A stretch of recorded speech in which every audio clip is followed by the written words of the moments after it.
E aí galera do YouTube, e aí galera de Mogi das Cruzes, tudo bem com vocês? Hoje eu tô aqui pra falar de um assunto que eu adoro. Adivinha qual é? Isso mesmo, a história das coisas, a história das pessoas, a história da nossa querida Mogi das Cruzes. Gente, hoje eu quero começar a falar com vocês um pouquinho da história de Mogi. Um cisco de tudo que foi, né? Por quê? Eu adoro falar isso, eu adoro falar. A história de Mogi, ela é intrínseca com a história do nosso país. Não tem como falar do país sem falar de Mogi. Mogi tem mais de 400 anos e o país tem mais de 500. Então, toda vez que a gente vai falar de história do país, a gente também vai falar da história de Mogi. E hoje o assunto é a imigração japonesa. Você conhece bem a história dessa imigração? Você conhece como eles chegaram? Você sabe como foi a vida deles? Como foi a vivência deles aqui? Como é que foi para eles viver num país no qual eles não sabiam nenhuma língua? E há 100 anos atrás, nós não tínhamos tecnologia, não é mesmo? Gente, 18 de junho de 1908, o navio chegou aqui com cerca de 800 japoneses. Eles estavam assim, ó, loucos para trabalhar, porque a marca da colônia japonesa, ela é registrada justamente pelo trabalho. Houve a estranheza pelos hábitos dele para com a gente e da gente para com eles. Eles chegaram aqui numa época de crise por conta da superprodução de café, ou seja, tinha muitos italianos aqui e a gente estava acostumado com os italianos muito falantes. Os japoneses não eram falantes, os japoneses eles são mais reservados, são mais disciplinados, eles são mais focados naquilo que eles têm que fazer. Nada de conversa fiada, nada de jeitinho brasileiro. Japonês é japonês e sempre será, né? E ao mesmo tempo, eles estranharam o nosso jeito, né? A forma com que a gente lida com as pessoas, a forma com que a gente resolve as coisas. Isso não passou, isso não trocou, né? Isso, na verdade, a forma com que a gente resolve as coisas, né? Aquele famoso jeitinho brasileiro. Eles estranharam isso. Quando que eles se deram conta do nosso jeitinho brasileiro? É triste, gente, mas a gente vai ter que falar dessa parte, que talvez você não saiba. Um lugar chamado Companhia Imperial de Imigração, eles fizeram um contrato, né? Tipo aquela agência que quando você vai para outro país, você tem esse contrato. Os fazendeiros aqui do país, fazendeiros de café.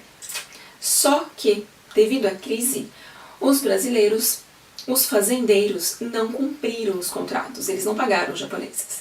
E as condições de moradia eram muito precárias. Muitas das casas onde eles moraram, que foram cedidas aqui para eles, não havia nem banheiro. Então imagina que vida que não foi, não é mesmo? Eles sofreram muito, eles foram feitos praticamente de escravos, isso mesmo. Porque se no momento que você vem para trabalhar e você não recebe, a sua condição de comer, sua condição de moradia é precária, tiveram muita resistência à alimentação, tiveram muita intoxicação e muitos morreram. Por quê? Porque eles não tinham como se comunicar, justamente para dizer o que eles estavam sentindo e para poder viver bem, né, gente? A gente precisa de comunicação. Foi então que eles resolveram fazer umas estratégias, né? Porque ao contrário dos escravos e de outras pessoas nessas condições, eles não simplesmente fugiam das fazendas.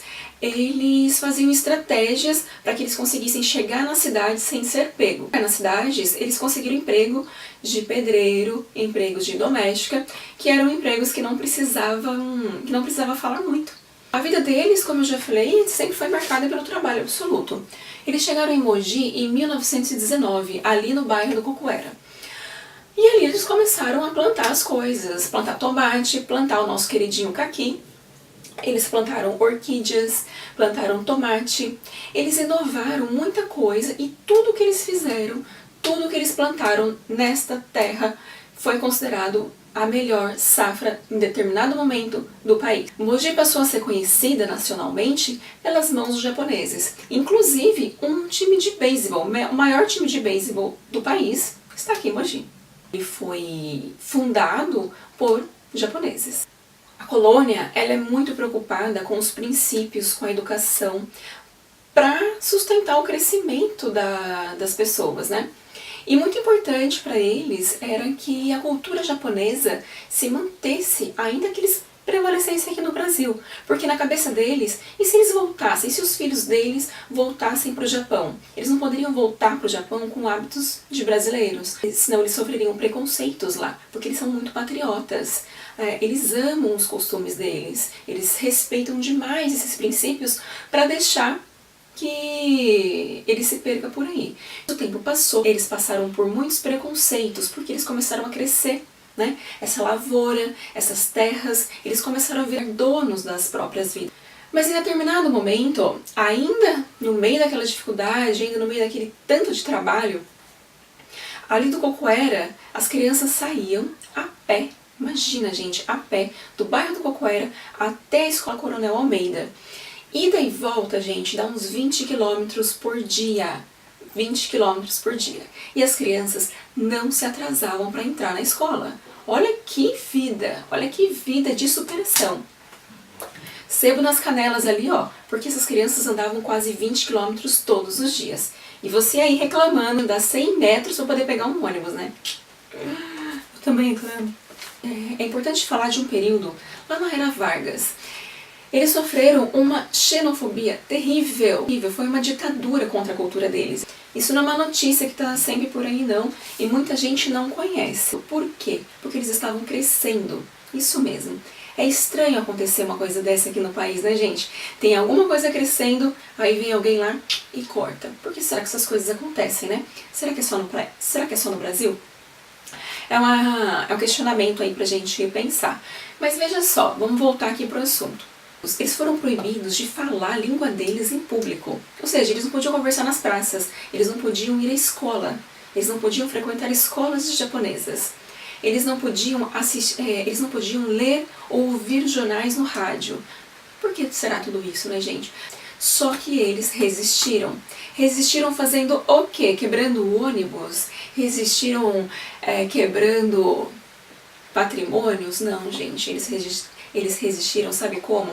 Estudando e se unindo. Isso mesmo. E aí, para finalizar, será que eles sofreram menos do que a gente em muitas coisas que a gente ainda passa? Mas pensa, o que será que eles fizeram com o sofrimento que aconteceu com eles?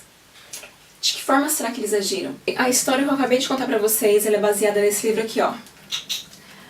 História da Imigração Japonesa em Mogi das Cruzes, do querido professor Mário Sérgio de Moraes. Se você gostou desse vídeo, compartilha com seus amigos, dá um like no vídeo e se inscreve no canal. O Mogi Terra do Caqui precisa da sua audiência e ele precisa crescer para mais pessoas conhecerem o que Mogi tem a oferecer. Mogi das Cruzes para os mogianos.